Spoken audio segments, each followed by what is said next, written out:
Karena rambut hitam keemasannya Katisha ditinggalkan saat lahir. Untungnya seorang lelaki tua mengadopsinya, dan mereka saling bergantung. Tanpa sepengetahuannya, kakeknya yang terlihat miskin adalah seorang ahli yang tersembunyi. Dia tidak hanya sangat kuat, tetapi juga sangat kaya. Dalam sekejap mata Katisha berusia 10 tahun. Namun, kakek yang selalu merawatnya tiba-tiba jatuh sakit parah. Melihat wajahnya yang kurus, hati Kotis terasa sakit. Dia membenci ketidakberdayaannya sendiri, bahkan tidak bisa merawat kakeknya dengan baik. Itu karena pada usia 5 tahun, kepalanya terkena durian, dan dia terbangun akan identitasnya sebagai seorang transmigrator. Setelah tidak sengaja meninggal di kehidupan sebelumnya, dia bertransmigrasi ke dalam novel yang baru saja dibacanya, menjadi rakyat biasa tanpa hubungan dengan karakter utama. Khadisha sangat puas dengan kehidupan ini. Dibandingkan dengan penderitaan di kehidupan masa lalunya, kehidupan yang hangat dan biasa, ini sudah membuatnya sangat bahagia. Seminggu sebelumnya, kakeknya meminta Khadisha mengirim surat mengatakan, itu adalah surat wasiat yang dikirim kepada keluarganya untuk menjelaskan pengaturan terakhirnya. Yang membuat Khadisha marah adalah setelah sekian lama tidak ada satupun balasan. Melihat kakeknya yang sekarat, Khadisha merasa sangat enggan. Jangan menangis, nak. Sungguh indah memiliki kamu di sisiku di saat-saat terakhirku. Mendengar ini, Katisha langsung menangis. Kita berjanji akan pergi ke festival musim panas dan membuat kereta luncur bersama di musim dingin. Kakek berjanji padaku bagaimana? Kakek tega meninggalkanku sendirian. Kakeknya menghibur gadis yang menangis itu berkata, jangan menangis, nak. Kakek sudah mengatur segalanya untukmu. Tidak ada orang lain yang memenuhi syarat. Setelah mengatakan ini, lelaki tua itu meninggal dunia dengan bantuan tetangga. Katisha mengadakan pemakaman untuk kakeknya. Gadis itu tenggelam dalam kesedihan kehilangan orang yang dicintainya. Saat dia bertanya-tanya apa yang harus dilakukan selanjutnya, seorang pria tiba-tiba muncul menginterupsi pikirannya. Nona, Katisha, halo. Saya Parker, akuntan pajak untuk keluarga Duke Brasco. Brasco, bukankah itu keluarga Duke yang terkenal dari cerita aslinya? Khadisha sedikit takut. Saya tidak menyinggung Anda, kan? Parker kemudian mengeluarkan sepucuk surat. Itu adalah surat wasiat yang ditulis oleh kakeknya. Mereka mengikuti wasiat Duke Sandai untuk membawanya kembali ke rumah leluhurnya untuk dimakamkan. Khadisha bingung. Duke Sandai, maksudmu kakekku? Dia tidak pernah memberitahuku semua ini. Selain itu, Duke Sandai juga meninggalkan Anda sebuah halaman. Semua properti wilayah pendapatan dan koleksi atas nama Anda semuanya diwariskan kepada Nona Katisha. Katisha tertegun. Di usianya yang baru 10 tahun, dia telah berubah dari yatim piatu miskin menjadi multi-jutawan. Ini terlalu mendadak. Parker mengundang Katisha ke rumah bangsawan Duke untuk memberikan penghormatan kepada arwah yang dihormati dan mengurus prosedur warisan. Sang Duke juga menantikan kedatangan Anda. Katisha ragu. Apakah itu Duke yang sama dari cerita aslinya, penjahat yang kuat, tapi kejam, mudah berubah dan kasar, yang menganiaya putri angkatnya, sang pahlawan wanita, Khadisha? Dia langsung menolak. Aku tidak akan berjalan menuju kematianku. Apa kau yakin? Apa kau benar-benar akan melepaskan begitu banyak kekayaan dan harta? Kau menganggapku apa? Apa aku tipe orang rendahan yang akan menukar nyawaku demi uang? Sebenarnya ya, kamu adalah. Parker memberitahu Khadisha bahwa dia juga akan mewarisi setengah dari pendapatan persekutuan informasi dan sebuah rumah mewah yang terletak di ibu kota. Mata Khadisha dipenuhi air mata kebahagiaan. Dia akhirnya bisa menjalani kehidupan mewah yang bahkan tidak berani dia impikan di kehidupan sebelumnya. Ayo pergi, aku siap. Di dalam kereta, Khadisha merasa bersemangat sekaligus penasaran dengan segalanya. Di rumah bangsawan Duke, dia bertanya pada Parker, Roh terhormat apa yang akan kita hormati? Roh terhormat mengacu pada jiwa suci. Meskipun tubuh fisik Duke Senai telah tiada, jiwanya masih bisa melihat dan mendengar, serta dapat mengungkapkan keinginannya. Khadijah ingat dalam cerita aslinya roh terhormat Brasko adalah salah satu poin plot utama. Ratusan tahun yang lalu, kepala keluarga pertama menaklukkan Raja Iblis dengan pedang sihir. Keluarga kami telah menjaga pedang ini selama beberapa generasi, juga menjunjung tinggi kontrak bilateral dengan Raja Iblis. Raja Iblis harus tunduk kepada kepala keluarga. Sebagai imbalannya, kepala keluarga harus menyerahkan jiwa mereka. Beginilah cara pedang sihir itu dilestarikan. Parker memberitahu Katisha bahwa roh pahlawan telah muncul, yang berarti dia bisa melihat kakeknya lagi. Katisha menangis bahagia. Dia ternyata tidak ditinggalkan. Dia mengingat kembali waktunya bersamanya. Kakeknya pernah menyebutkan kedua putranya. Salah satunya meninggal muda, yang lain keras kepala dan selalu membuatnya marah. Putra itu pasti Duke yang sekarang, pikir Katisha. Dia bertanya-tanya mengapa kakeknya menunjuknya sebagai satu-satunya pewarisnya. Duke sebelumnya menghilang sehari setelah bertengkar dengan putranya, meninggalkan posisinya sebagai kepala keluarga. Ini berarti putusnya hubungan mereka secara total. Katisha merasakan malapetaka yang akan datang dengan Duke, orang asing yang telah merebut sebagian besar kekayaan keluarga. Akankah dia membuatnya menghilang? Khadijah teringat nasib tragis sang pahlawan wanita dalam novel itu. Sang pahlawan wanita putri angkat Duke bersaing dengan saudara-saudaranya untuk mewarisi pedang sihir. Pada akhirnya, dia sangat menderita dan terpaksa melarikan diri dari rumah Duke. Dia mencari perlindungan pada musuh Duke, Ordo Putih, dan bertemu pahlawan Ikar yang memiliki darah binatang suci. Kepala Patricia pusing. Situasinya tampak lebih buruk daripada sang pahlawan wanita. Orang-orang di rumah itu telah mengejek dan mencemooh sang pahlawan wanita sebagai pewaris yang tak terduga. Tidakkah mereka akan menyiksanya sampai mati? Tuan Parker, kapan saya bisa bertemu kakek saya? Menstabilkan roh membutuhkan waktu mungkin 2 atau 3 bulan. Kata-katanya menghancurkan harapan terakhir Katisha. Kakek, aku takut kau tidak akan pernah melihatku lagi. Katisha memasuki rumah Duke dengan gentar. Dia berencana untuk melepaskan warisannya saat mereka bertemu, berharap menyelamatkan hidupnya. Bagaimanapun, dia adalah Duke yang jahat begitu kuat, sehingga bahkan kaisar memperlakukannya dengan hormat.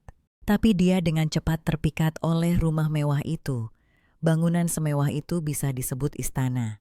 Tak lama Katisha bertemu Duke yang terkenal kejam menatap pria tampan itu. Dia terkejut bahwa pria itu tidak menyerupai preman kejam dan tanpa ampun yang digambarkan dalam rumor. Mata safir pria itu meliriknya. Apakah ini gadis yang disebutkan dalam surat wasiat konyol itu? Kata-katanya yang dingin membawa Katisha kembali ke kenyataan. Dia dengan cepat membungkuk, siap melayani Anda yang mulia.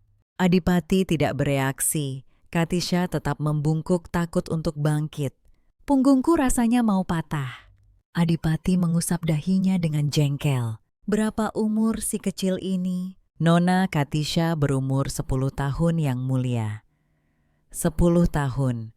Dia terlihat nyaris tidak lebih besar dari tanganku. Apakah ayahnya membuatnya kelaparan? Dia sekering jeruk tua. Katisha terdiam. Dia setajam lidah seperti yang dikatakan rumor. Adipati menyuruhnya diangkat ke atas meja dan mendekat meneliti fitur wajahnya. Setelah memastikan dia tidak memiliki darah Brasko, dia menyuruh Parker memulai interogasi. 10 tahun yang lalu saat kau ditinggalkan, kau hanya memiliki sebuah catatan dengan namamu dan kalung liontin. Benar begitu, dan kau dibesarkan oleh Adipati. Dan aku, apakah itu juga benar? Katisha mengangguk membenarkan. Adipati memutar matanya. Orang tua itu benar-benar membesarkan anak. Sungguh menggelikan.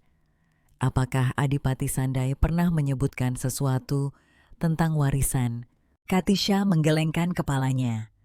Kakek tidak pernah menyebutkannya. Nada suara Parker menjadi serius mendesak gadis itu untuk konfirmasi. Tapi kakek benar-benar tidak menyebutkannya. Pernahkah kau mendengar nama Golster? Katisha terdiam.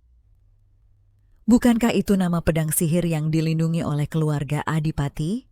Lebih tepatnya, itu adalah nama iblis yang terikat di dalam pedang, tapi itu dari novel. Kakek tidak pernah menyebutkannya. Ekspresi Duke menjadi dingin. Apakah kamu mewarisi Golster dari Duke sebelumnya? Khadijah menggelengkan kepalanya dengan keras. Bagaimana mungkin dia mewarisi pedang sihir itu? Begitukah? Kalau begitu, jelaskan isi surat wasiat itu. Khadijah terkejut menemukan baris terakhir surat wasiat yang memberikan Khadijah hak untuk menjadi pemilik sah pedang sihir Golster. Apa kamu bodoh? Bukankah ini sesuatu yang hanya bisa diwarisi oleh kepala keluarga? Sepertinya ayah ingin kamu mewarisi seluruh keluarga. Kata-kata Duke membuat Katisha membeku. Aku tamat. Dia marah. Aku benar-benar akan mati sekarang. Duke menatap gadis yang menangis itu benar-benar tidak bisa berkata-kata. Kenapa kamu menangis? Aku yang seharusnya menangis. Lagi pula aku pewaris yang sah tidak mendapatkan apa-apa. Semuanya telah diambil oleh gadis aneh ini yang muncul entah dari mana. Parker dengan ramah mengingatkan Duke, Anda seharusnya lebih lembut pada anak-anak. Duke semakin tidak bisa berkata-kata. Jujurlah kamu di pihak siapa? Tentu saja Nona Cottages menghela napas karena dia imut. Itu konyol, lihatlah keimutannya.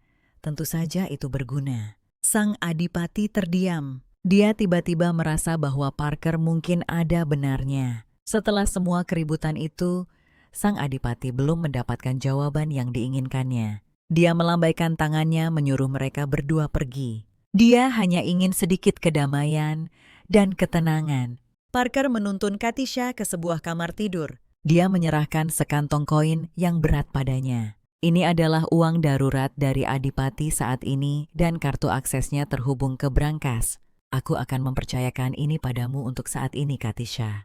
Parker menyuruh Katisha untuk menenangkan diri dan tidak terlalu kesal dengan apa yang terjadi sebelumnya. Sebenarnya setelah menghabiskan lebih banyak waktu dengannya, kau akan menemukan bahwa Sang Adipati memiliki sisi lembut. Katisha tidak terlalu terganggu oleh semua itu. Koin dan kartu akses menenangkan hatinya yang terluka. Larut malam itu Katisha tidak bisa tidur. Dia tidak bisa mewarisi pedang sihir itu bagaimanapun juga. Kekuatan iblis di dalam pedang itu, meskipun memberikan kekuatan besar kepada penggunanya, juga menyebabkan mereka berasimilasi dengan iblis sebelum jiwa benar-benar jatuh. Itu adalah kutukan yang kuat. Ditempatkan pada pedang itu akan dengan cepat menyebabkan kematian. Orang biasa akan bertahan paling baik 10 tahun, paling lama 30 tahun. Namun para pewaris Brasko bertahan melalui pelatihan selama puluhan tahun. Kakeknya hidup begitu lama karena dia tidak pernah menggunakan kekuatan pedang itu. Namun jika gilirannya tiba, dia takut akan termakan oleh energi iblis, tepat pada upacara pewarisan. Tidak mungkin, apa gunanya uang jika aku mati? Keesokan paginya Katisha segera mencari Sang Adipati. Aku ingin melepaskan warisan pedang sihir ini. Sang Adipati memutar matanya. Surat wasiat itu disegel dengan stempel resmi Biro Administrasi Sihir. Kau tidak bisa begitu saja melepaskannya secara sepihak. Dia kemudian merobek surat wasiat itu hingga hancur, tetapi sedetik kemudian surat itu kembali utuh. Kalau begitu, aku akan menunjuk pewaris berikutnya saja. Tidak kecuali mereka sudah menjadi arwah. Tapi jika kau ingin mati, aku tidak akan menghentikanmu. Kau tidak akan membunuhku, kan? Tolong ampuni aku demi kakekku. Itu tergantung pada bagaimana kau bersikap. Aku bisa melakukan banyak hal. Aku bisa melakukan segala macam pekerjaan rumah.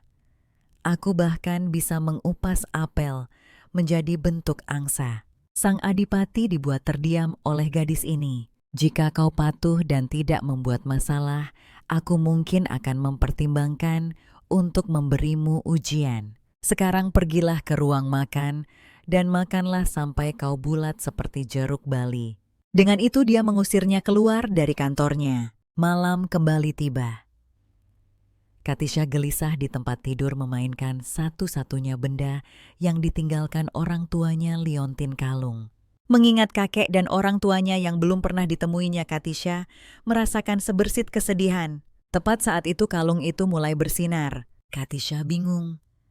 Apa yang terjadi? Liontin itu semakin panas. Tiba-tiba liontin itu terbuka, memancarkan cahaya menyilaukan yang langsung menyelimutinya. Dan dia terbangun lagi. Dia menemukan dirinya terbaring di dalam peti kayu. Hadisha berjuang keluar dan melihat sekeliling, terkejut menemukan dirinya di ruangan modern yang asing. Apa yang sedang terjadi? Kemudian dia melihat mesin tik yang tampak aneh.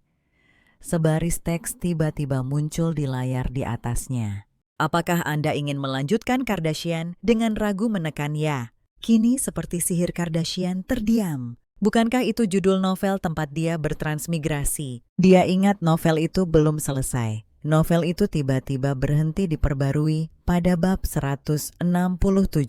Mengapa tiba-tiba ada bab lain? Terlebih lagi antarmuka ini identik dengan aplikasi pembaca novel yang digunakannya. Mungkinkah ini adalah koneksi ke kehidupan sebelumnya? Sebuah gerbang dimensi ke dunia novel. Kardashian merasa seperti telah menemukan harta karun. Dia bisa menggunakan ini untuk mengetahui masa depannya, tetapi cerita aslinya tidak pernah menyebutkannya. Kardashian sangat khawatir tentang apa yang terjadi pada pemeran utama wanita Niela. Setelah Niela bertemu pemeran utama pria Eker, dia berada di bawah perlindungannya untuk mewarisi pedang sihir. Niela bertarung melawan keluarga Blosko. Speaker dikuasai oleh sisa-sisa pedang sihir saat melindungi Nela. Dan Nela terlahir kembali sebagai pedang ajaib untuk menyelamatkannya. Pewaris sejati akhirnya mencapai saat terakhir. Nela tiba di Menara Roh. Setelah dia menyelamatkan Eker dan mendapatkan pedang ajaib, semuanya akan berakhir. Namun di altar Niela melihat sesuatu yang sama sekali tidak terduga. Kekasihnya Eker yang seharusnya telah dilahap oleh pedang ajaib berdiri tepat di depannya. Eker, baik-baik saja. Bagaimana kau lolos dari pedang ajaib? Tapi Eker tidak menjawab pertanyaan itu. Dia mengeluarkan selembar kertas dan menunjuk nama di atasnya bertanya pada Niela. Apakah kau mengenal wanita ini, Kardashian? Melihat dengan saksama dan terkejut menemukan itu adalah namanya sendiri. Apa yang terjadi? Mengapa namanya ada di sini? Kardashian ingin melanjutkan membaca, tetapi menemukan tidak ada lagi. Dia merenung lama tidak dapat memahami arah plot cerita itu. Mungkin dia harus kembali, tapi ruangan aneh ini bahkan tidak punya pintu. Kardashian kembali masuk ke dalam kotak kayu, menggenggam kalung liontin itu. Berdoa kepada setiap dewa yang bisa dia pikirkan, tolong biarkan aku kembali. Ketika dia membuka matanya lagi, dia memang sudah kembali di kamarnya, di rumah bangsawan Duke. Kardashian tidak bisa mengerti mengapa namanya seorang yang bukan siapa-siapa, tanpa peran kecil sekalipun, tiba-tiba muncul dalam plot cerita. Kardashian tidak tidur sedikit pun. Dia menggunakan liontin itu untuk bolak-balik ke ruang itu ratusan kali, mencoba segala yang bisa dia pikirkan, tetapi tidak bisa menemukan bab berikutnya. Dia membaca ulang novel itu dan mengerti apa yang dimaksud Duke dengan ujian itu. Niela saat melakukan pekerjaan rumah secara tidak sengaja beresonansi dengan pedang sihir. Keluarga Blasko memutuskan untuk mengadakan pertemuan dan memintanya berpartisipasi dalam tes kompatibilitas. Niela cukup menderita karena hal ini. Kardashian tidak bisa tidak memikirkan dirinya sendiri. Jika dia bahkan tidak bisa lolos kualifikasi tes, dia pasti akan dibunuh tanpa ragu. Bagaimanapun, itu adalah cara paling efektif untuk membatalkan surat wasiat. Kardashian cukup tertekan. Dia merasa bahwa jalannya akan sesulit Niela. Saat itu dia tiba-tiba menyadari sesuatu. Mungkinkah dia menjadi pengganti Niela? Niela pertama kali datang ke rumah ini 15 tahun kemudian. Tidak hanya waktunya tidak cocok, tetapi dia juga tidak ada hubungannya dengan warisan. Dia seharusnya bukan pengganti Niela. Setelah semalam mengamati, dia menyadari liontin itu memiliki waktu pendinginan 6 jam. Dia tidak bisa memasuki ruangan selama periode pendinginan, dan untuk setiap 10 menit yang dihabiskan di dalam liontin, Waktu di dunia luar berhenti. Yang paling mengganggu Kardisha sekarang adalah mengapa Eker tiba-tiba menanyakan tentang dirinya. Mungkinkah dia menjadi karakter pendukung penting dalam kehidupan pemeran utama pria dan wanita? Di dunia ini nasib setiap orang ada di tangan penulis. Dia hanya berharap penulis akan berbelas kasih dan tidak menghapusnya, membiarkannya menjalani hidup damai, menyaksikan gadis itu hidup begitu nyaman di rumahnya. Sang Duke sangat marah. Kau benar-benar berpikir kau adalah tuan di sini, bukan? Aku lihat kau sama sekali tidak takut. Kardisha sedikit malu. Haruskah aku takut padamu? Sang adipati berpikir, ya belum tentu. Melihat Kardisha makan, sang adipati tiba-tiba bertanya, apakah ayahmu pernah memasak untukmu? Kardisha mengangguk berulang kali, ya, ayahku. Sang adipati berhenti di tengah kalimat, berpikir lebih baik membiarkannya begitu saja. Kardisha menyadari sang adipati ingin bertanya tentang kakeknya, jadi dia berinisiatif menceritakan waktu yang dihabiskannya bersama kakeknya. Kakek kadang menceritakan tentang keturunannya, katanya. Dia kabur dari rumah setelah pertengkaran besar dengan keluarganya. Apakah dia memberitahumu mengapa mereka bertengkar? Tatapan dingin sang adipati sedikit membuat Kardisha takut. Kakek tidak banyak bercerita, tapi dia tampak sangat merindukan keluarganya setiap kali membicarakannya. Dia terlihat sangat kesepian. Mungkin itu sebabnya dia mengadopsiku. Tapi Kardisha tidak mengerti mengapa sang adipati menerima surat kakek yang ditulis saat dia sekarat. Jadi mengapa dia tidak pernah datang menemuinya? Tapi sang adipati mengatakan, hubungan mereka bukanlah sesuatu yang bisa diperbaiki hanya dengan satu kunjungan. Ketika ayahnya pergi itu, seperti meninggalkan seluruh keluarga. Tapi Kardisha adalah anak yang ayahnya besarkan dengan hati-hati. Sang adipati tidak bisa begitu saja melakukan apapun padanya. Melihat ekspresi tak berdaya sang adipati Kardisha, teringat kehidupan masa lalunya. Dipaksa menanggung jutaan utang yang ditinggalkan ayahnya sendiri. Dia mengerti rasa tak berdaya dan kebencian yang pasti dirasakan sang adipati saat ini. Memikirkan hal ini, Kardisha merasa kasihan padanya. Apakah kamu benar-benar ingin membentakku dan mencabik-cabikku untuk melampiaskan amarahmu? Sang adipati terdiam. Kamu baik-baik saja, nak. Jangan khawatir. Begitu masalah warisan ini selesai, aku akan segera pergi. Yang kuinginkan hanyalah rumah kecil tempat aku tinggal bersama kakek gubuk kayu reot itu. Sangat kecil apa kamu bahkan bisa meluruskan kakimu di sana. Kardashian terdiam. Tidak seburuk itu. Sang adipati terhibur dengan ekspresinya. Sepertinya kamu benar-benar tidak takut padaku. Kamu gemetar saat pertama kali bertemu denganku. Itu adalah pertama kalinya Kardisha melihat sang adipati tersenyum seperti itu. Kalau dipikir-pikir, dia memang sangat baik padanya. Dia punya tempat tinggal yang nyaman, makanan lezat, dan yang terpenting, dia tidak pernah memukulnya. Sang adipati terdiam. Dengan tubuhmu yang kecil, bahkan tidak ada tempat untuk memukul. Sang adipati memberitahu Kardisha bahwa keluarga Pang untuk menanganinya sudah menuntutnya mengeluarkan panggilan untuk pertemuan keluarga. Mengenai bagaimana mereka akan menanganinya itu adalah masalah yang sangat pelik. Kardisha memohon kepada sang adipati untuk memberinya kesempatan. Dia tidak ingin diperlakukan semena-mena. Itu akan terlalu tidak adil. Dia ingin berpartisipasi dalam ujian untuk membuktikan dirinya. Duke memberitahunya bahwa yang paling berhak bicara dalam rapat keluarga adalah anggota keluarga inti, yaitu Duke dan anak-anaknya Werner dan Arnie. Selama Kardisha, dia bisa membujuk Werner dan Arnie untuk mendukungnya. Duke berjanji akan membantunya mendapatkan kesempatan untuk mengikuti ujian selama periode pengujian. Jika pahlawan modern terbangun, mereka bisa berdiskusi dan mencoba mengubah penerus pedang sihir. Kardashian bertekad, dia harus membujuk tuan muda dan nona muda untuk mendapatkan kualifikasi ujian warisan. Duke tidak bisa menahan diri untuk tidak mencolek wajah kecilnya, bahkan mencubitnya berulang kali. Aku rasa aku tahu kenapa ayahku mengadopsimu. Kenapa? Karena kamu jelek. Pria ini tetap saja beracun, dia suka menggoda seperti kakek. Werner dan Arnie akan kembali dalam 3 hari, tapi tidak setenang aku. Kamu harus bersiap untuk mendapatkan hak berpartisipasi dalam ujian warisan keluarga Duke. Gadis itu harus mendapatkan dukungan dari tuan muda dan nona muda, tetapi kakak beradik itu pemarah dan licik. Mereka menghina dan menyiksa pemeran wanita pendukung hanya karena mereka membenci yang lemah dan tidak kompeten. Kartisha memutuskan untuk berpura-pura kuat. Dia sama sekali tidak boleh menunjukkan kelemahan di depan mereka. Kesan Duke terhadap Kartisha telah berubah drastis. Gadis ini berani dan teliti. Di usia semuda itu dia tahu bagaimana melakukan segala cara untuk menemukan jalan bertahan hidup. Sepertinya ayahku punya penilaian yang bagus.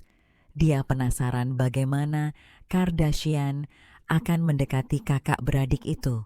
Dia menggunakan sikap sopan dan santunnya untuk memenangkan hati mereka. Mengingat temperamen buruk kakak beradik itu, Duke tidak bisa menjamin tidak akan ada insiden. Dia menyuruh Parker untuk menugaskan seseorang secara rahasia, mengawasi mereka untuk mencegah kakak beradik itu menyakiti Kardisha.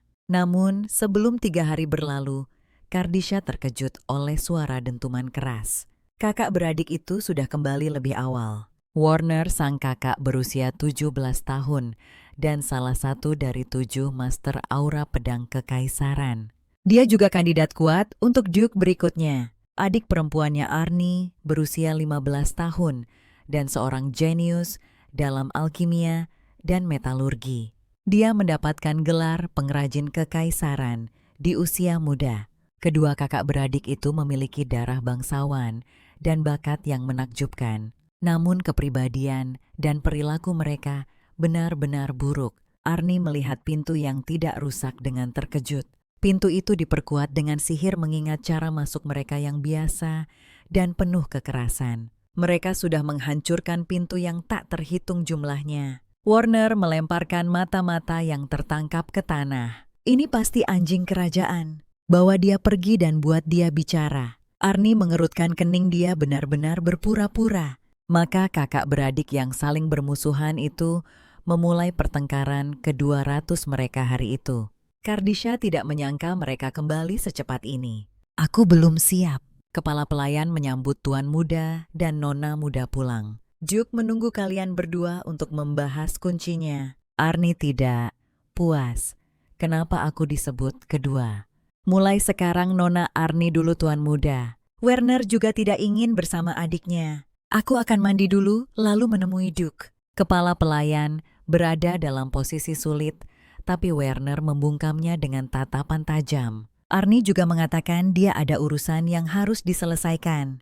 Aku harus memeriksa bengkel. Dia berbalik dan meninggalkan Shalisa, meninggalkan sekelompok pelayan yang jengkel. Bersembunyi di sudut, Kardisha gemetar merasakan temperamen berapi-api kakak beradik itu.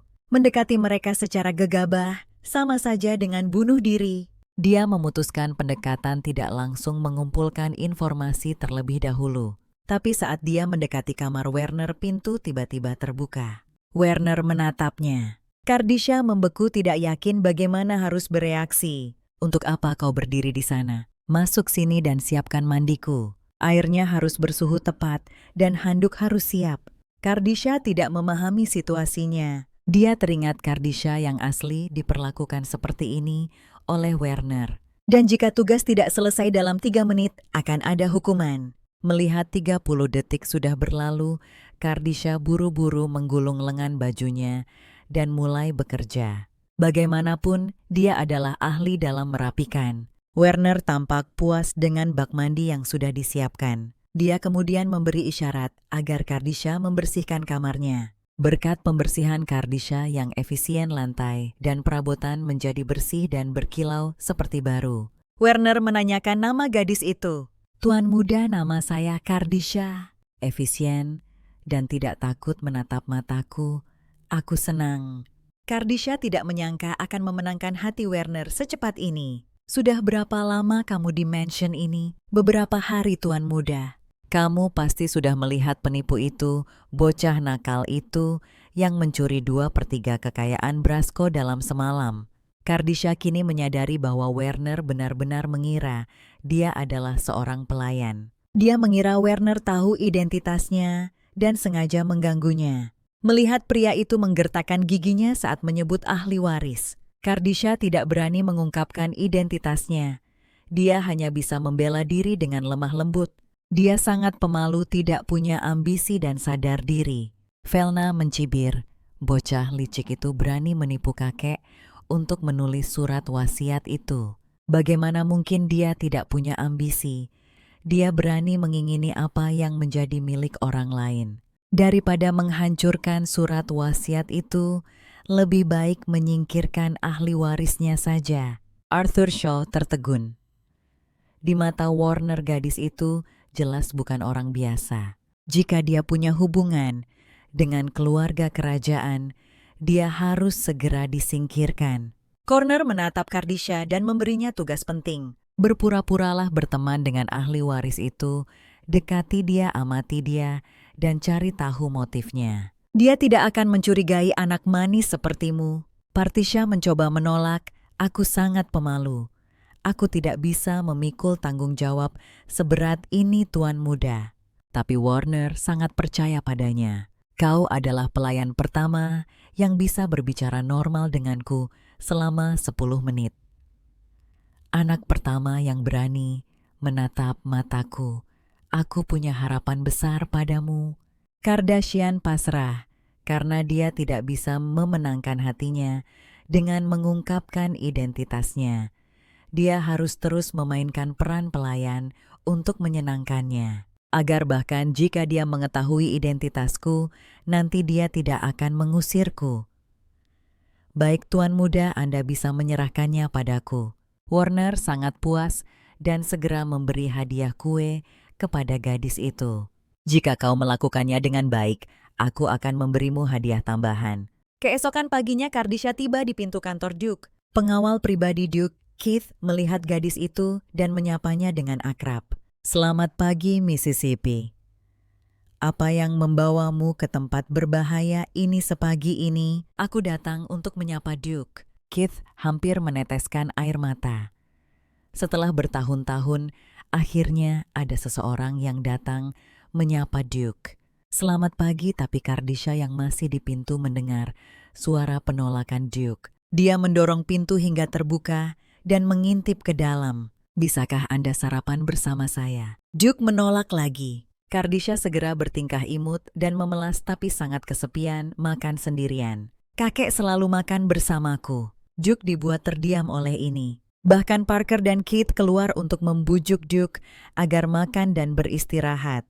Lagi pula dia belum tidur selama 3 hari 3 malam. Tapi Duke masih sibuk dengan urusan keluarga dan tidak berniat pergi ke ruang makan. Namun ini tidak membuat Kardisha gentar. Dia sudah mengatur agar kepala koki menyiapkan sarapan dan membawanya langsung ke ruang kerja. Duke merasa jengkel. Gadis ini baru beberapa hari di sini dan dia sudah memenangkan hati para pelayan penjaga dan kepala pelayan. Tidak ada seorang pun di pihakku di rumah ini lagi. Atas desakan Kardisha, Duke akhirnya setuju. Tapi dia terus mengerjakan dokumen sambil makan, sesekali melirik gadis itu yang menikmati makanannya dengan lahap. Duke bertanya padanya tentang kemajuannya dalam mendapatkan simpati Warner dan Arnie. Dia juga mengingatkannya untuk ditemani orang dewasa saat dia pergi menemui kakak beradik itu, jika dia merasakan suasana menjadi tidak enak. Dia harus segera lari kepadanya. Jangan sampai terluka karena argumen yang tidak penting. Kekhawatiran mendadak Duke mengejutkan Kardisha. Jika aku punya ayah, mungkin rasanya akan seperti ini. Setelah selesai makan, Kardisha ingin melanjutkan mengumpulkan informasi tentang Werner. Namun, Margaret, kepala pelayan, memberitahunya bahwa Werner berada di tempat latihan. Bisakah aku pergi ke sana untuk memastikan keselamatan Kardisha? Kepala pelayan memutuskan untuk menemaninya. Begitu mereka tiba di tempat latihan, Kardisha mengerti mengapa kepala pelayan telah memperingatkannya tentang bahaya. Bahkan dia bisa merasakan niat membunuh yang intens. 2 aura pedang berbenturan dengan sengit di tengah lapangan, lalu tiba-tiba meledak. Kardisha hampir terlempar oleh gelombang kejut. Melihat ini, kepala pelayan dengan cepat meraih gadis itu dan melompat tinggi ke udara mendarat di lokasi yang aman. Kardisha kemudian menyadari bahwa kepala pelayan juga seorang ahli tersembunyi. Saat debu mereda, Kardisha melihat bahwa tanah retak dan pecah. Dia tidak bisa tidak bertanya-tanya, apakah ini benar-benar hanya latihan biasa? Arnie berlutut di tanah, wajahnya berkerut kesakitan. Warner berdiri di dekatnya, tampak penuh kemenangan. Sudah berapa kali ku bilang kau tidak bisa mengalahkanku? Kenapa kau tidak bisa belajar apa-apa? Arnie dengan marah menyuruhnya diam, lalu melancarkan omelan sengit mengutuknya dari ujung kepala sampai ujung kaki. Kepala pelayan dengan cepat menutupi telinga Kardisha untuk melindunginya dari serangan verbal itu. Namun 3 tahun lalu Arnie adalah pendekar pedang terampil yang setara dengan Warner. Namun bahu kanan yang retak menyebabkan kesenjangan kemampuan mereka melebar dengan cepat untuk mengkompensasi cederanya. Arnie mulai membuat peralatan untuk meningkatkan kemampuan tempurnya. Kini ia memegang posisi penting di industri manufaktur Brasker. Kardisha telah mengetahui semua ini dari liontin itu. Arnie menantang Werner lagi, tetapi dikalahkan hanya dalam beberapa gerakan.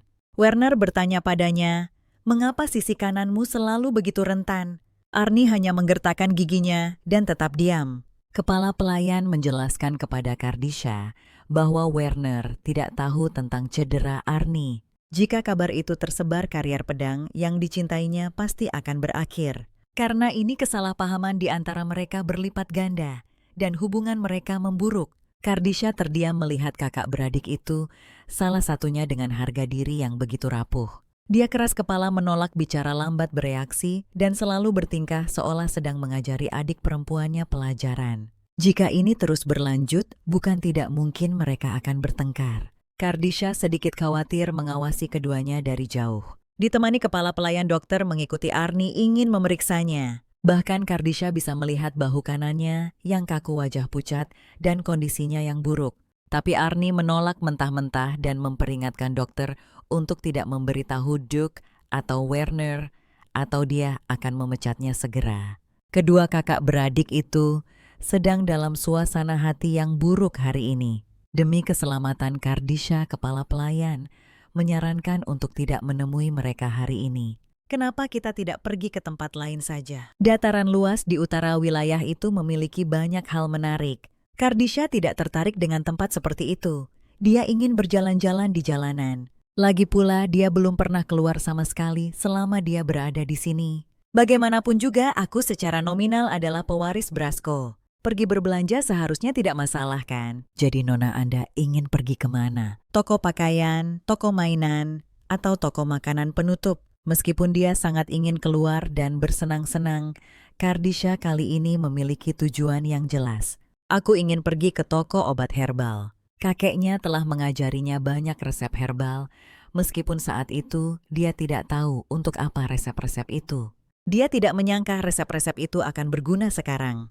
Kardisha mendorong membuka pintu toko obat herbal lokal terbesar.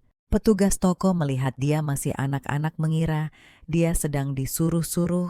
Tapi Kardisha melambaikan tangan kecilnya ke konter.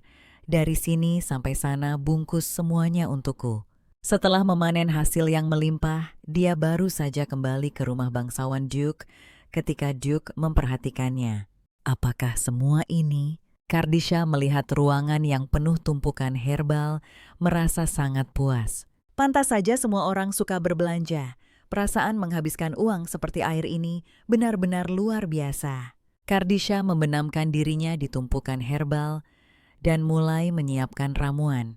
Dia sibuk semalaman tanpa menyadarinya dan bahkan tidak tahu kapan fajar tiba. Menyadari waktunya hampir habis, dia segera membersihkan diri dan bergegas ke kantor Duke. Duke memintanya untuk sarapan bersamanya. Melihat dia tidak bisa menyembunyikannya. Karena bau ramuan yang sangat menyengat, gadis itu memberitahu Duke bahwa Arnie terluka kemarin saat bertanding panahan dengan Werner. Dia bahkan telah mengusir dokter yang merawatnya. Mendengar putrinya terluka, Duke sangat khawatir. Sifat keras kepala Arnie membuat ayahnya pun sulit berbuat apa-apa. Kardisha mengeluarkan 200 ramuan yang telah disiapkannya berniat memberikannya kepada Arnie sebagai hadiah. Untuk mengobati lukanya, Duke terkejut. 200 sekaligus.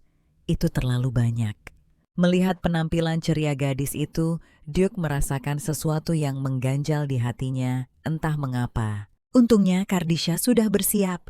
Dia mengeluarkan botol kecil lainnya dan menyerahkannya kepada Duke. Anda bisa menggunakan ini untuk membuat teh saat Anda begadang. Ini membantu Anda berkonsentrasi. Duke sedikit terharu. Apakah ini ramuan pemulih kelelahan yang khusus Anda siapkan untuk saya? Ini bukan hanya kafein loh. Ini adalah stimulan yang sangat kuat. 1 tetes saja bisa membantu Anda menyelesaikan pekerjaan seminggu dalam sehari. Sebelum Kardisha selesai menjelaskan, Duke segera membawanya keluar dari kantor dan secara pribadi mengantarnya, lalu membanting pintu hingga tertutup. Kardisha merasa tidak adil. Aku mencoba membantumu menjadi lebih produktif dan kau masih saja pilih-pilih. Dia kemudian pergi ke bengkel pandai besi di mana dia melihat Arnie duduk sendirian di kursi dekat pintu masuk. Memegang bahunya yang terluka, sosoknya terlihat sangat kesepian. Kardisha diam-diam mendekati adiknya. Apakah kamu membutuhkan ini? Arnie bereaksi dengan keras, tinjunya hampir mengenai wajah gadis itu. Syukurlah dia menghentikan dirinya setelah melihat siapa orangnya. Kardisha dengan cepat menawarkan ramuan itu dengan kedua tangannya. Ini adalah ramuan untuk pembengkakan dan pereda nyeri. Dalam keadaan darurat kamu juga bisa menggunakannya sebagai pereda nyeri. Melihat Arnie menatapnya tanpa bicara, Kardisha dengan cepat menjelaskan bahwa dia tidak meracuninya. Hei, siapa anak nakal licik di atap kemarin itu? Jadi itu kamu. Kardisha tidak menyangka akan ketahuan. Melihat gadis yang tidak dikenal itu, Arnie mulai meragukan identitasnya. Aku belum pernah melihatmu sebelumnya. Kardisha tiba-tiba menjadi gugup. Hanya ada satu wajah baru di mansion ini belakangan. Arnie berdiri dan mendekati Kardisha. Nada suaranya semakin gelap dan tidak sabar. Jadi kamu yang mewarisi harta kakek di sini. Gadis itu dengan pasrah mengakui, namaku Kardisha Ainsley. Arnie dengan penasaran mengambil ramuan itu dan mencobanya. Efek pereda nyerinya langsung terasa. Terasa cukup enak, terima kasih. Ucapan terima kasih yang tiba-tiba itu mengejutkan Kardisha. Dia mengira Arnie sangat membencinya. Kenapa kau menatapku seperti itu? Apa kau membenciku? Kau hanya anak kecil. Kenapa aku harus membencimu? Apa kau merujuk pada pedang terkutuk Zal? Terkutuk karena diwarisi olehmu. Kardisha menjelaskan dengan hati-hati, mewarisi pedang terkutuk itu bukan keputusanku. Aku ingin melepaskannya tapi aku tidak bisa. Arnie melambaikan tangannya dengan acuh tak acuh. Itu juga bukan urusanku. Karena ada 2 pewaris di atasku, ayah dan kakakku, pedang terkutuk itu tidak akan menjadi milikku.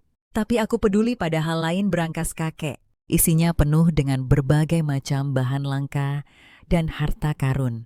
Aku selalu berpikir semua itu pada akhirnya akan diwariskan kepadaku. Aku tidak pernah menyangka semua itu akan direbut olehmu. Berangkas kakek seharusnya menjadi milikku.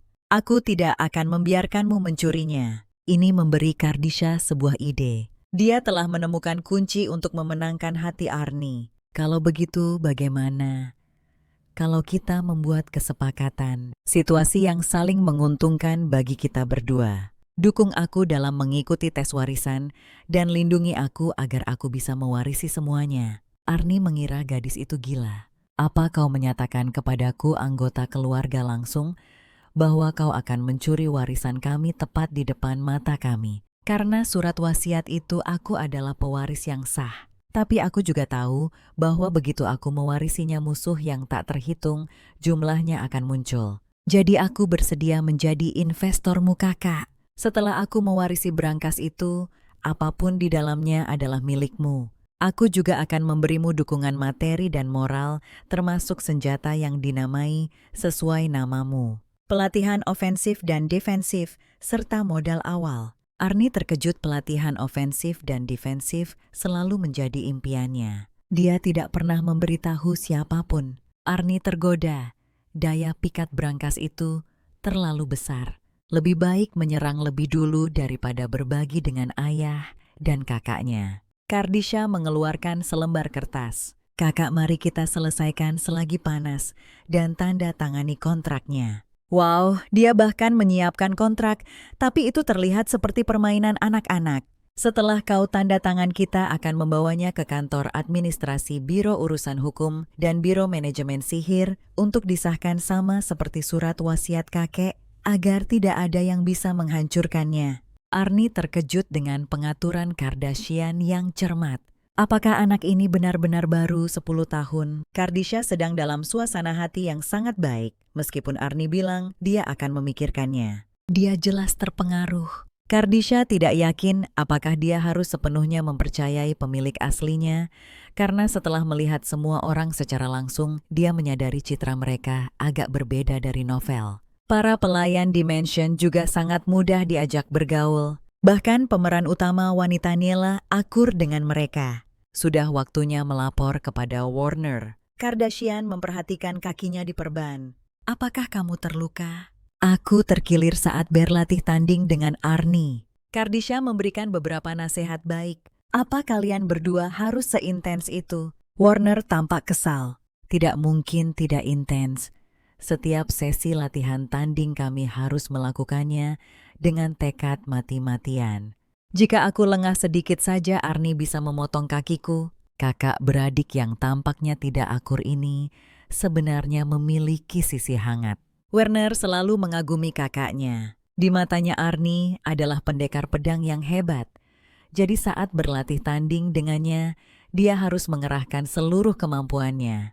Ini adalah etika yang harus dijunjung tinggi oleh para pendekar pedang. Yang membingungkan Werner adalah bahwa pada suatu titik adiknya telah dipenuhi dengan niat membunuh terhadapnya.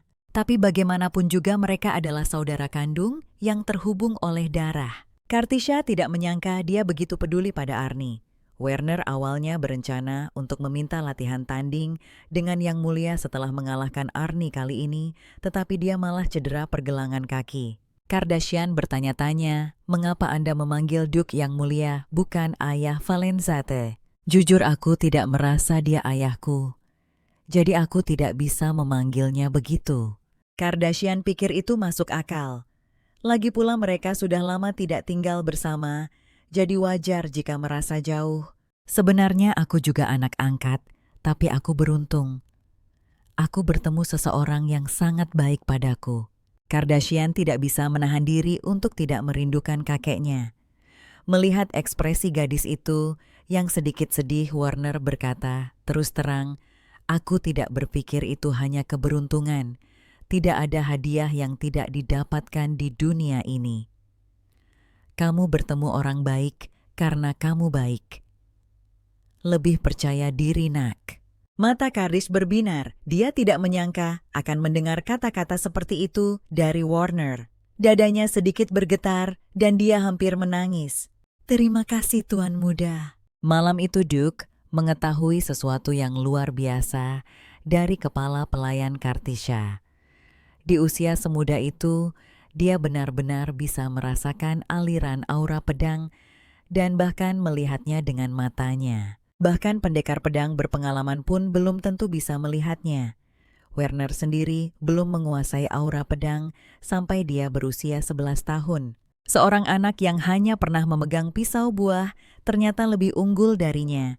Tidak hanya tangan nona muda itu lincah, gerakannya juga sangat tenang. Ketika dia menyembunyikan Tuan Muda dan Nyonya, dia kesulitan mendeteksi keberadaannya. Duke, apakah ini yang mereka sebut bakat selain bakatnya sendiri? Ini adalah pertama kalinya dia melihat contoh seperti itu. Mungkinkah anak ini seorang mata-mata? Tahun lalu seorang pelayan berusia 13 tahun datang ke mansion. Pasti seseorang sengaja memilih anak yang lucu dan ramah untuk mencuri informasi kita. Tidak heran kalian semua terpesona padanya, bahkan Yang Mulia Duke sekalipun. Setelah terbongkar, dia memerintahkan kepala pelayan untuk mempersiapkan pertemuan keluarga yang akan datang. Duke sedikit khawatir. Dia bertanya-tanya apakah Kardashian berhasil membujuk Werner dan Arnie. Dia bertanya-tanya apakah dia bisa menahan tekanan pertemuan keluarga. Kardisha yang sibuk di dapur terkejut mendengar bahwa pertemuan keluarga akan segera diadakan. Dia belum secara resmi memenangkan hati Werner. Kardisha dengan terampil mengukir apel menjadi bentuk angsa. Sekarang dia tidak punya jalan keluar. Dia memutuskan untuk mengungkapkan identitasnya kepada Werner hari ini. Kardisha pergi ke kamar Werner. "Tuan muda, silakan nikmati ini sambil membaca." Werner tertegun melihat apel yang diukir dengan indah itu. Dia tidak menyangka seorang pelayan kebersihan memiliki keterampilan seperti itu. Dia pikir dia harus dibayar lebih.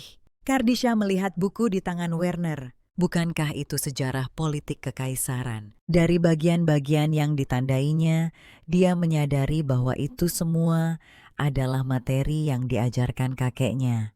Particia mengambil salinan sejarah politik kontinental. "Buku ini seharusnya membantumu memahami lebih baik." Tuan muda, dia dengan hati-hati menyerahkan buku itu kepada Werner.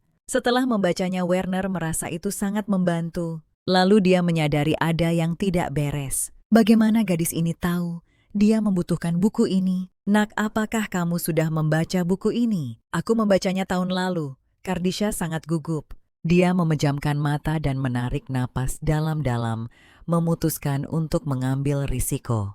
"Tuan muda, sebenarnya aku seorang gadis." Tepat saat dia akan mengungkapkan identitas aslinya, ketukan di pintu menginterupsinya. "Nona, apa yang kamu lakukan di sini? Ini waktunya makan malam." Kardisha tercengang saat melihat kepala pelayan. "Dan aku bingung. Ini Nona, siapa?" "Dengan siapa kamu berbicara?" Kepala pelayan yang tidak tahu apa-apa itu dengan antusias dia memperkenalkan wanita muda ini tepat di depanmu. Dia adalah pewaris yang disebutkan dalam surat wasiat mendiang Duke Ainsley. Nona Kardisha Ainsley. Pikiran Werner kosong sejenak. Ketika dia akhirnya memproses informasi itu, dia bertanya dengan gigi terkatup, "Jadi selama ini itu kamu? Mengapa kamu berpura-pura menjadi pelayan Kardisha?" Dia buru-buru menjelaskan bahwa dia tidak melakukannya dengan sengaja. "Jadi kamu sudah mempermainkanku selama berhari-hari?" "Tidak, Tuan muda. Aku hanya khawatir jika aku mengatakan yang sebenarnya aku akan mengalami akhir yang mengerikan." Werner sangat marah.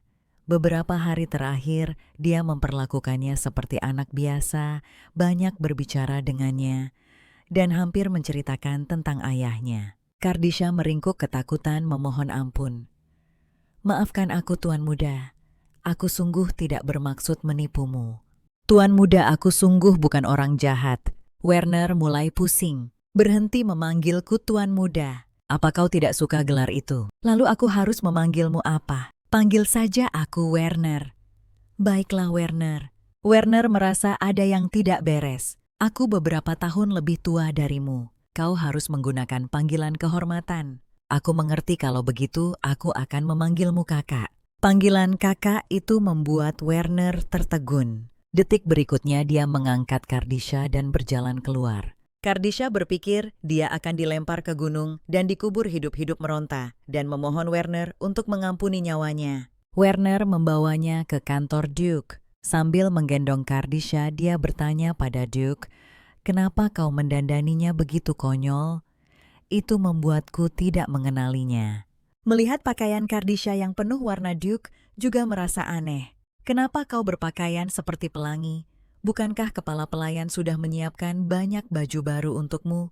"Tapi kakek yang membelikan ini untukku." "Aku sangat merindukan kakek."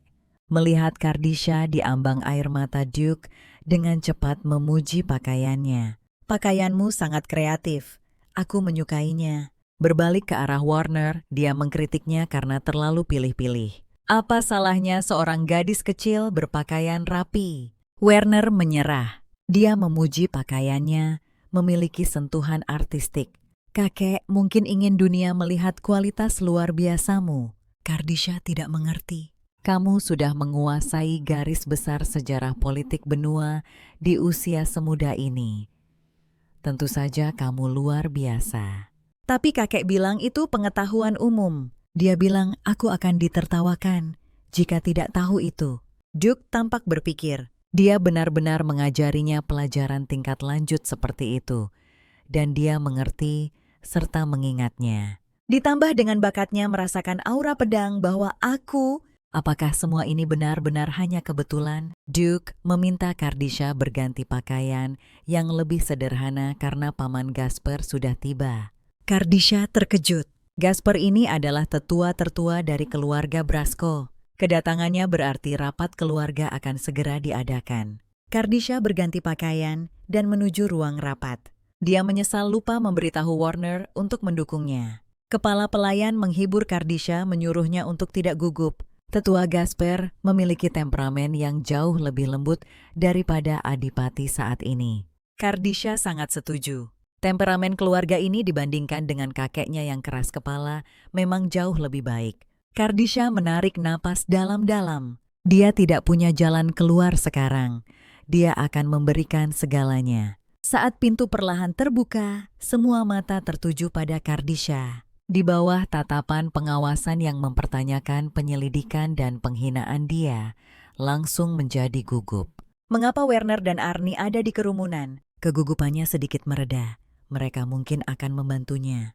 Betapa lusuhnya. Sebuah suara keras membuat hati Kardisha mencelos lagi. Dia sangat kurus dan kecil.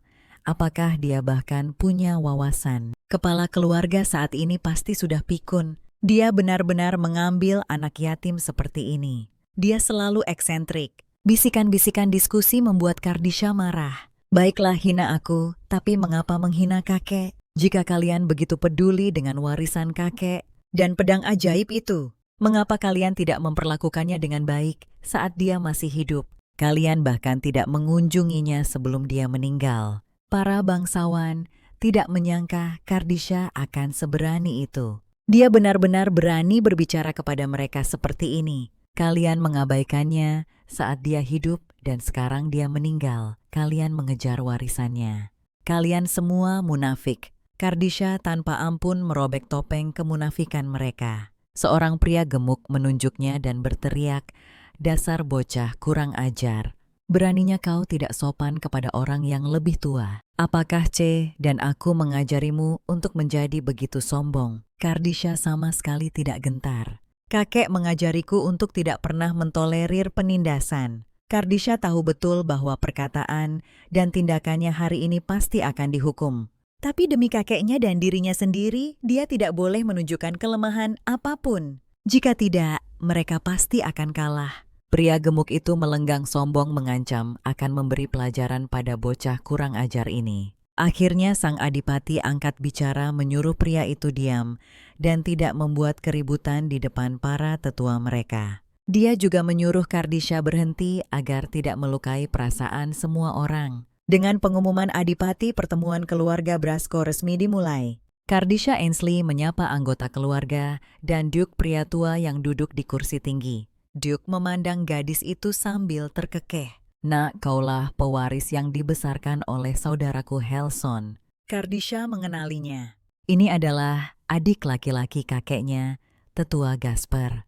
Gasper mengonfirmasi identitas Kardisha kepada Duke. Anak ini telah tinggal di desa. Sejak dia diadopsi, dia tidak memiliki kontak dengan dunia luar selain penduduk desa. Apa kau yakin dia bukan mata-mata yang dikirim oleh keluarga kerajaan? Namun, bahkan Gasper tidak tahu mengapa saudaranya memilih anak ini sebagai pewarisnya. Apakah itu untuk sengaja membuat mereka kesal? Ataukah anak ini benar-benar kandidat paling berkualitas untuk menjadi kepala keluarga? Pria gemuk itu menyela lagi. Kemungkinan besar yang pertama. Apa kau lupa betapa marahnya kepala keluarga Sinda saat lu meninggal 11 tahun lalu? Warner menggertakkan giginya mendengar ini. Dia menyuruh pria itu untuk menjaga ucapannya dan tidak mengungkit topik yang tidak perlu. Pria itu segera menutup mulutnya ketakutan. Kardisha juga memperhatikan suasana hati Werner yang aneh. "Ada apa dengannya?" kata Duke. Dia menyatakan bahwa Kardisha tidak akan menyerahkan warisan itu. Ada dua cara untuk membatalkan surat wasiat itu. Salah satunya adalah menunggu roh kepala keluarga sebelumnya bangkit kembali dan menegosiasikan ulang pewaris dengan pedang sihir. Yang lainnya adalah pewaris meninggal secara tak terduga, membuat warisan tidak mungkin. Pria gemuk itu memanfaatkan kesempatan untuk menyarankan menyingkirkan Kardisha. Bukankah itu akan menyelesaikan masalah dengan mudah? Betapapun dibencinya Brasko, dia bukanlah monster tak berhati yang akan mengeksekusi anak tak bersalah, kata Arni mendapat persetujuan Gasper. Pria gemuk itu tidak terpengaruh. Arni langsung membalas, paman yang paman inginkan bukanlah pedang sihir, melainkan warisan bukan. Warisan itu tidak akan jatuh ke tangan serakahmu.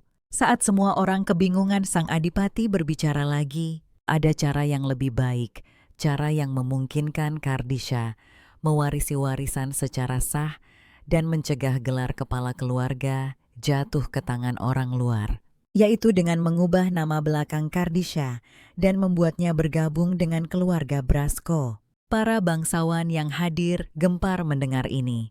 Bukankah itu berarti mengadopsi gadis itu? Pria gemuk itu adalah yang pertama menyatakan penolakan. Anda sebagai adipati, jika Anda mengadopsinya, bukankah dia akan menjadi anggota langsung keluarga? Yang lain sependapat dengannya. Bagaimana bisa rakyat jelata rendahan disamakan dengan anggota keluarga langsung? Kata-kata ini sangat membuat Kardisha tidak senang. Bahkan tetua Gasper tidak memahami usulan Sang Adipati.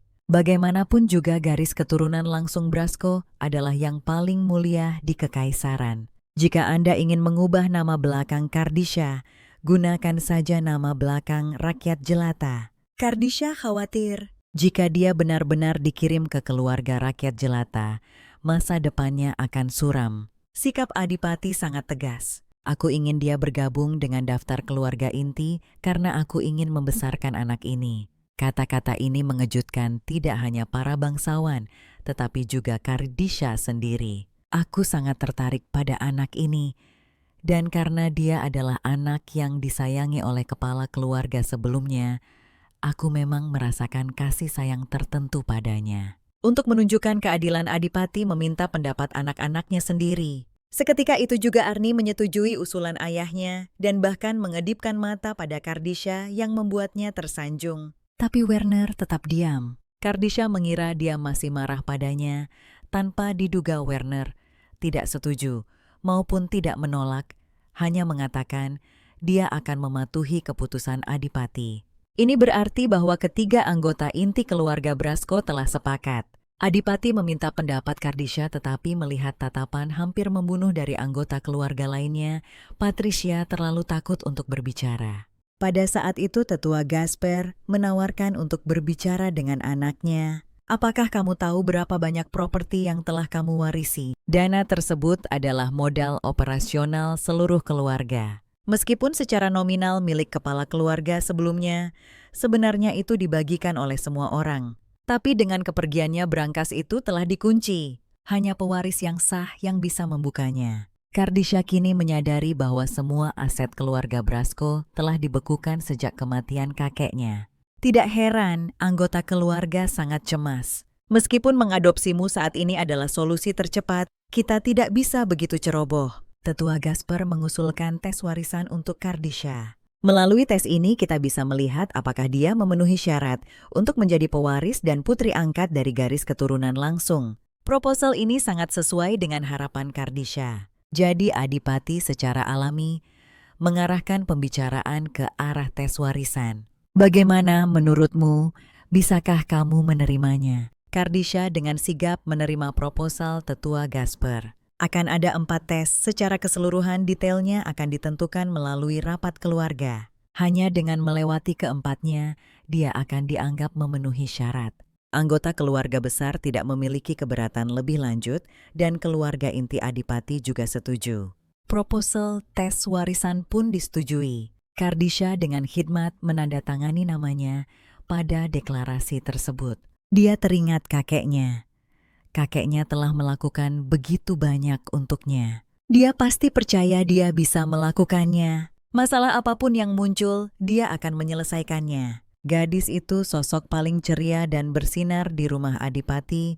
Situasinya menyentuh hati para pelayan rumah. Melihat Kardisha keluar dari ruang rapat kepala pelayan, bergegas menyambutnya, memuji ketenangan dan penampilannya yang luar biasa. Di bawah tekanan Parker dan yang lainnya juga bergegas mendekat, khawatir pada Kardashian.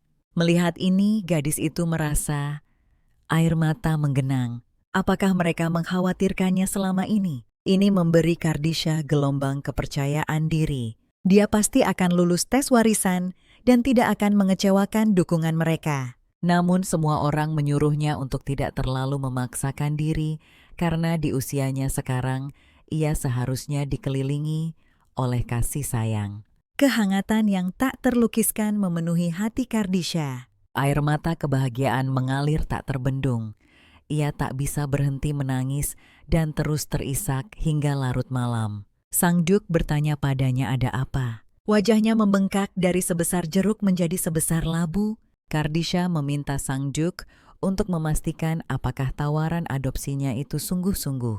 Tentu saja aku adalah kepala keluarga. Mengapa aku harus berbohong dalam rapat keluarga? Namun Kardashian tidak mengerti alasannya. Ia selalu berpikir bahwa Sang Duke tidak menyukainya. Sang Duke menjelaskan bahwa mengadopsinya adalah solusi yang saling menguntungkan. Itu menghormati keinginan kepala keluarga sebelumnya dan melindungi kekayaan Brasco. Apakah ia menyukainya atau tidak, itu tidak relevan, tapi bukan itu yang Kardashian pedulikan. Setelah diadopsi, ia akan menjadi bagian dari keluarganya. Ia mengumpulkan keberaniannya dan bertanya, "Maukah Anda menjadi ayahku?" Mengucapkan kata yang asing itu membuatnya merasa sangat gugup. Ia menunggu dengan cemas jawabannya. Sang Duke terdiam sejenak lalu mengakui ia saat ini belum melihatnya sebagai putrinya. Keterus-terangannya terasa menyakitkan. Ia menjelaskan bahwa motifnya bukan semata-mata tentang warisan atau memenuhi keinginan terakhir. Ia sangat penasaran padanya. Mengapa ayahku mengadopsimu? Mengapa dia tidak pernah menghubungi keluarga Brasco? Dan mengapa sebelum kematiannya, dia meninggalkan wasiat yang begitu merepotkan? Apa yang ingin dia ajarkan padaku melalui dirimu? Aku penasaran dengan semua ini. Kardashian belum mempertimbangkan hal-hal ini. Duke memperingatkannya agar tidak berpuas diri. Kamu belum lulus ujian warisan dan kelalaian apapun bisa menyebabkan diskualifikasimu. Ini adalah kesempatanmu untuk menjadikan ayahku kakek sejatimu. Jangan sia-siakan. Duke memimpin Kardashian keluar ke halaman melihat kemegahan yang terang benderang di bawah langit malam. Duke bertanya pada Kardashian, "Apakah kamu ingin memiliki semua ini?" Sejujurnya Kardashian sangat menginginkannya. Dia ingin tinggal di sini. Kondisi mewah orang-orang ramah semua yang dia dambakan. Dan satu-satunya keluarganya semua ada di sini. Dia menginginkan lebih dari itu. Dia ingin menciptakan masa depannya sendiri dengan kekuatannya sendiri, tidak peduli ujian apapun yang dihadapinya. Dia akan bertahan karena petunjuk itu menyebutkan dia akan muncul di bab 1 sampai 68. Itu berarti dia setidaknya akan hidup sampai saat itu. Kardashian bersumpah kepada Duke, "Aku sama sekali tidak akan menyerah di tengah jalan. Apapun yang terjadi, aku akan tetap di sini." Gadis itu sudah berpakaian dan siap sejak pagi hari menatap serius kedua pelayan itu.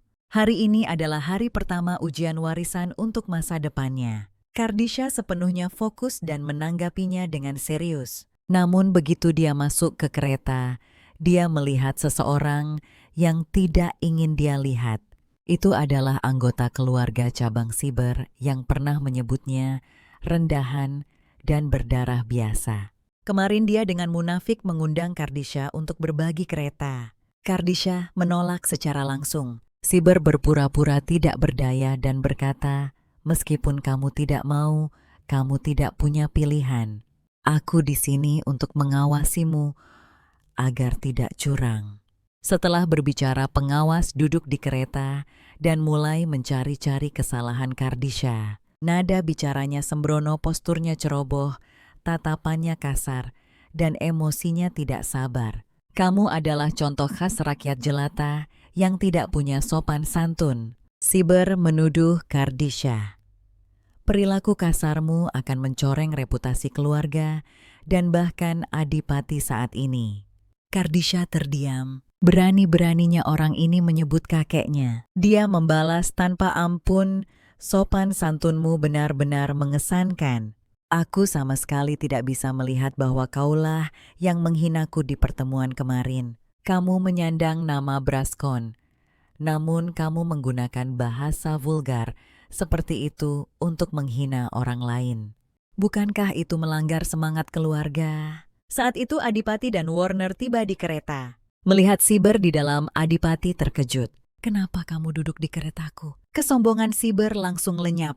Dia tergagap bahwa dia adalah penilik yang bertanggung jawab mengawasi Kardisha. Tapi Duke tidak mempercayainya. Menunjuk pada pola kupu-kupu dan pusaran yang melambangkan garis keturunan utama keluarga Brasko, dia memerintahkan Siber untuk keluar dari kereta. Garis keturunan utama dan keluarga cabang memiliki jurang pemisah yang tak teratasi di antara mereka. Siber hanya bisa dengan patuh bersiap untuk pergi. Namun, dia tiba-tiba meraih tangan Kardisha, mencoba menariknya keluar bersamanya. Melihat gadis itu diperlakukan dengan sangat kasar, Warner seketika murka. Dia mempertanyakan apakah Siber tuli. Hanya kau yang keluar. Kardisha mungkin diadopsi ke dalam keluarga kami, tapi kau sama sekali tidak punya kesempatan untuk itu. Siber keluar dari kereta dengan enggan lalu bertemu Arnie. Siapa kau? Dihadapkan dengan pertanyaan Arnie, Siber sangat malu karena pelayan itu tidak mengenalinya. Sebelum dia selesai memperkenalkan diri, Arnie menyuruhnya menyingkir. Jangan menghalangi jalan Kardisha. Dia kini sangat memahami betapa rendahnya kedudukan keluarga cabang di hadapan garis keturunan utama. Itu benar-benar memuaskan. Segera kereta tiba di sebuah kota ajaib. Dengan pergeseran sesaat dalam ruang dan waktu, Partisha terkejut menemukan mereka telah tiba di ibu kota Belim. Perjalanan yang biasanya memakan waktu setengah bulan mudah diselesaikan dengan bantuan sihir. Melihat metropolis yang begitu makmur dan cemerlang, Kardashian tak bisa menahan diri untuk tidak kagum. Tujuan mereka adalah bank sentral. Ini juga merupakan ujian pertama Kardashian. Untuk membuka pintu brankas bank sentral, brankas itu adalah area terlarang yang dijaga ketat. Itu akan otomatis terkunci setelah kematian pemiliknya. Metode pembukaan brankas tergantung pada pengaturan pemiliknya. Bisa berupa sesuatu yang lembut seperti teka-teki, atau bisa juga jebakan berbahaya. Arnie bertanya pada Kardisha apakah dia yakin. Percayalah padaku. Meskipun berkata begitu, Kardisha sebenarnya sangat gugup. Dia sendiri tidak yakin. Namun kakeknya pasti telah memberinya beberapa petunjuk atau isyarat sebelum meninggal. Kardisha membawa semua barang yang ditinggalkan kakeknya, kunci berkarat, kotak musik rusak, dan jam saku yang tidak pernah menunjukkan waktu yang tepat. Jika benar-benar tidak ada cara lain, dia akan membuka liontin kalung itu dan menyembunyikannya di dalamnya. Membolak-balik 8 dokumen sambil mencoba mencari tahu, ini adalah ujian pertamanya, dan dia harus berhasil bagaimanapun caranya. Gadis itu datang ke bank sentral untuk pertama kalinya dan terkejut menemukan bahwa stafnya bukanlah manusia. Sebaliknya, mereka adalah boneka ajaib yang terbuat dari pasir. Duke Brasko menyerahkan surat wasiat kepala keluarga saat ini. Surat wasiat itu meminta pembukaan brankas atas nama kepala keluarga saat ini. Duke mengonfirmasi identitas Kardis. Dia meminta semua orang menyerahkan semua senjata sebelum masuk. Arnie dan Warner cukup enggan bergemerincing saat mereka menurunkan lebih dari selusin pedang. Kardisha tertegun, tapi mereka memang selalu keluar bersenjata lengkap seperti ini. Mengingat hubungan buruk antara Brasko dan keluarga kerajaan, bersikap hati-hati di ibu kota tidaklah salah. Dipimpin oleh Adipati, Kardisha akhirnya melihat brankas kakeknya. Pintu brankas yang berat itu berdiri di sana menunjukkan kesan kuno. Kardisha segera menyadari monster menakutkan di puncaknya. Matanya bersinar dengan cahaya hijau yang menyeramkan. Itu adalah monster Gilster, disegel dalam pedang sihir oleh leluhur Brasko dengan nyawa mereka. Tugasmu adalah menghadapinya. Kardisha tercengang. Tidak mungkin. Sayangnya kau harus menghadapi iblis itu sendirian. Senjata kita telah disita. Kami tidak bisa membantumu. Kardisha hampir menangis. Hanya aku bahkan tidak akan cukup untuk mengisi celah di gigi monster itu. Gadis itu benar-benar ketakutan. Adipati dengan ramah memberitahunya, lihat baik-baik, itu batu tidak bergerak. Kardisha kemudian menyadari bahwa itu benar-benar hanya sebuah patung. Warner dan Arnie mengejeknya karena begitu ketakutan oleh sepotong batu. Semua orang mencari cara untuk membuka pintu dan menemukan kunci kombinasi. Ada tulisan di bawah roda gigi. Arnie mengenalinya. Bukankah ini puisi yang mengenang para pahlawan Brasko? Susunan katanya hanya sedikit berbeda. Dia mulai menyanyikan balada yang mengenang kepala keluarga. Melodinya sendu liriknya penuh keengganan dan pujian untuk mendiang. Particia tidak menyadari bahwa lagu yang telah didengarnya berkali-kali ini sebenarnya adalah sebuah elegi. Duke menjelaskan kepada semua orang, siapapun yang membuka brankas akan mendapatkan akses dan hak untuk mengubah metode pengunciannya. Mendengar ini ketiganya sangat ingin mencoba, mata mereka penuh tekad. Arnie adalah yang pertama mencoba dekripsi. Lampu merah menyala, tetapi pintu tetap tidak bergerak. Jelas kodenya salah. Tiba-tiba terdengar suara aneh. Cardigan menyadari bahwa postur patung itu tiba-tiba berubah. Lihatlah lingkaran sihir di lantai. Jika terlalu banyak percobaan gagal, lingkaran sihir itu akan menyerang. Menghadapi tuduhan Warner, Arnie sedikit malu. Aku hanya mencoba. Apa masalahnya? Apa kau tidak memikirkan apapun? Warner berspekulasi bahwa kata sandinya mungkin tanggal. Cyber tiba-tiba mendapat ilham. Dia mendorong Arnie ke samping dan memutar tombol di depannya. Namun dengan getaran dari pintu brankas kodenya salah. Di atas postur patung iblis itu berubah lagi. Werner berseru, ini gawat, kalau begini terus lingkaran sihir itu akan menyerang kita. Tapi Cyber masih gigih. Dia mencoba tombol itu lagi, berusaha membuka pintu. Tidak mengherankan itu gagal lagi. Getaran semakin kuat. Patung iblis itu bahkan meraung seolah hidup. Warner kehilangan kesabaran dan meninju Cyber membuatnya terpental. Arnie juga bergegas maju dan menendangnya dari belakang. Dasar tidak berguna. Dari kelihatannya, hanya ada satu kesempatan tersisa. Arnie menyesali kecerobohannya. Dia berharap tidak terlalu impulsif. Kartisha menganalisis situasi dengan cermat. Wasiat kakeknya menyatakan bahwa ia hanya akan mewarisi brankas itu. Jadi aku harus mengikuti wasiat itu. Maka hanya dia yang bisa membuka kodenya. Kartisha membelai lempengan batu itu. Prasasti ini diukir dari sudut pandang kakeknya sebelum ia menjadi roh. Kartisha bersenandung melodi yang dikenalnya. Lagu ini sebenarnya adalah lagu pengantar tidurnya. Setiap kali ia tidak bisa tidur, kakeknya akan menyanyikan lagu ini untuk menidurkannya. Kakeknya menuangkan semua kerinduannya akan tanah airnya ke dalam lagu ini. Segala sesuatu yang benar-benar ia cintai ada di sana. Kakek berkata ia akan pergi ke tempat asalnya untuk mencari sesuatu yang tertinggal di titik awal. Apa yang ada di titik awal? Kurasa kamulah itu. Aku di sini untuk menemukanmu. Kakek Kartisha menyanyikan lagu ini yang awalnya digunakan untuk mengucapkan selamat tinggal kepada roh sebagai lagu pengantar tidur untuknya. Kartisha putar tombolnya. Ia memasukkan angka yang ia hafal dalam hatinya, 4270401. Suara gemuruh kembali bergema. Semua orang menatap lekat-lekat pintu brankas itu. Jika ia gagal, mereka akan diserang oleh lingkaran sihir. Tidak seperti percobaan sebelumnya. Cahaya keemasan yang menyilaukan bersinar dari dalam pintu, tetapi dengan cepat digantikan oleh cahaya merah yang melambangkan kegagalan. Hati Kartisha mencelos. Tidak mungkin, salah lagi. Saat semua orang menatap penuh harap, pintu berat itu perlahan terbuka berderit. Kartisha berhasil, namun ada pintu lain di baliknya. Ini adalah pintu masuk yang sebenarnya. Kardashian mengeluarkan kunci yang ditinggalkan kakeknya untuknya. Dia dengan mulus membuka pintu kedua, tetapi di baliknya gelap gulita. Dia tidak bisa melihat apa-apa.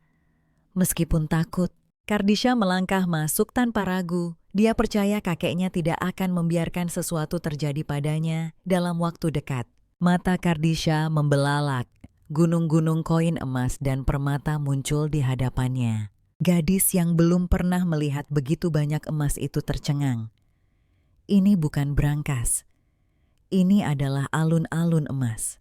Emas itu menumpuk hingga ke langit-langit bersama dengan permata dan artefak yang tak terhitung jumlahnya. Kardashian mengambil berlian sebesar baskom. Mungkinkah ini benar-benar nyata? Semua uang ini cukup untuk 100 masa hidup adalah miliknya. Kardashian menikmati perasaan dikelilingi emas. Siapa yang sanggup melepaskan begitu banyak uang? Tidak heran keluarga Krab membuat keributan seperti itu. Dan kartu akses di tubuhnya mengeluarkan suara. Kardashian melihat nama kakeknya berkedip di sana. Kemudian muncul sebaris teks, mohon sebutkan nama Anda. Kardashian mencoba menyebutkan namanya. Tiba-tiba sebuah dokumen panjang muncul di hadapannya. Dokumen itu mencantumkan semua aset yang tersimpan di sini, beserta daftar dan informasi penggunaannya. Selamat datang menjadi anggota VIP resmi Bank Sentral. Anda dapat mengelola aset Anda kapan saja. Ini berarti bahwa semua yang ada di brankas secara resmi milik Kardashian. Kardashian menyimpan dokumen itu di liontin kalungnya. Dia mengeluarkan karung dan mengisinya dengan dana darurat serta kebutuhan pokok. Karena hanya udara yang bisa masuk keluarga Adipati Brasco harus menunggu di luar brankas. Arnie bertanya, apa kata sandinya 4270401? Adipati menjelaskan bahwa itu adalah tanggal 1 April tahun Kekaisaran 427. Itu mungkin hari ketika kepala keluarga saat ini mengadopsi Kardashian. Jadi tidak ada seorang pun kecuali Kardashian yang tahu tanggal ini. Oleh karena itu, hanya dia yang bisa membuka pintu brankas. Apa niat ayahnya dalam merencanakan dan membimbing kedatangan Kardashian? Saat pintu terbuka lagi, Kardashian keluar membawa karung dan pedang. Dia berlari ke siber dan dengan bersemangat bertanya kepada penguji apakah dia telah lulus ujian. Meskipun enggan, siber harus menyatakan dia memenuhi syarat. Kardashian melompat-lompat kegirangan. Tahap pertama ujian telah berhasil dilewati dengan sempurna. Kardashian lulus ujian dan berhasil membuka brankas kakeknya. Dia langsung menjadi salah satu orang terkaya di dunia. Penuh dengan harta karun, dia kembali ke rumah dalam sebuah arak-arakan besar. Memang memiliki uang membawa ketenangan pikiran. Begitu dia memasuki rumah Adipati, dia disambut dengan sambutan yang antusias. Kepala pelayan sangat perhatian, bahkan menyiapkan brankas untuknya menyimpan barang berharga yang dibawanya dari brankas. Kardashian dengan sayang menyandarkan kepalanya ke kepala pelayan dan memberinya ciuman di pipi sebagai tanda terima kasih. Ini sangat menyentuh kepala pelayan. Nona muda itu benar-benar menghangatkan hati. Kelelahan setelah seharian, Kardashian akhirnya berbaring di tempat tidurnya untuk beristirahat. Dia mengeluarkan liontin dari kalungnya bersiap untuk mengatur hasil rampasannya. Dia kembali ke kamar di dunia modern dan mulai memindahkan barang-barang penting ke dalamnya. Tidak ada brankas yang seaman tempat ini. Dia membuka mesin tik lagi. Halaman terbaru novel itu masih di halaman 168. Kardashian sangat ingin tahu apa yang terjadi selanjutnya, tapi syarat apa yang harus dipenuhi untuk membuka bab berikutnya. Akhirnya selesai menata. Kardashian menghela napas lega. Dia memperkirakan barang-barang ajaib ini akan laku dengan harga bagus. Lalu dia melihat sebuah pedang dan memutuskan untuk membawanya pulang. Kardashian berjuang menyeret pedang yang tingginya sama dengannya. Pedang itu tidak terlihat berat, tapi kenapa begitu sulit diangkat? Dia berencana mendapatkan senjata untuk perlindungan di saat bahaya. Bagaimanapun dia sekarang menarik banyak perhatian dan seseorang pasti akan mengirim pembunuh untuknya. Kardashian mengayunkan pedang, namun beratnya terlalu sulit ditanggung. Momentumnya hampir membuatnya jatuh. Meskipun begitu, dia masih berpikir kemampuan pedangnya barusan pasti terlihat sangat keren. Tiba-tiba Arni muncul. Melihat Kardashian memegang pedang, dia memarahinya. Karena ceroboh. Berapa umurmu sampai memegang pedang tajam sungguhan? Apa kau pikir ini mainan? Kardashian menjelaskan bahwa itu adalah hadiah dan menyerahkan pedang itu kepada Arni. Ini adalah pembayaran yang dijanjikan untuk kontrak mereka. Mahakarya ketiga pandai besi legendaris yakin Arni memainkan pedang itu. Mungkinkah ini pedang yakin generasi ketiga? Tidak hanya menggandakan kekuatan serangan, tetapi juga bisa mengaktifkan perisai pertahanan di saat-saat kritis. Kardashian berjanji pada Arni bahwa jika dia menandatangani perjanjian kerjasama dan mendukungnya dalam melewati ujian untuk menjadi pewaris, dia akan memberinya harta tak terhitung sebagai hadiah. Arni bertanya padanya, "Tidakkah menurutmu sayang sekali memberikan barang-barang berharga seperti itu?" Tentu saja tidak. Kakek pasti akan. Mereka ingin benda-benda itu digunakan oleh mereka yang membutuhkannya. Arni memeluk Kardashian dengan gembira dermawan yang murah hati ini. Tidak heran, aku merasa kau seperti adikku. Sejak pertama kali kita bertemu seperti saudari. Kita harus menotariskan ini. Jangan khawatir, para broskos tidak pernah mengkhianati fakta kesetiaan. Kardashian sangat gembira. Dia akhirnya membentuk aliansi dengan Arni.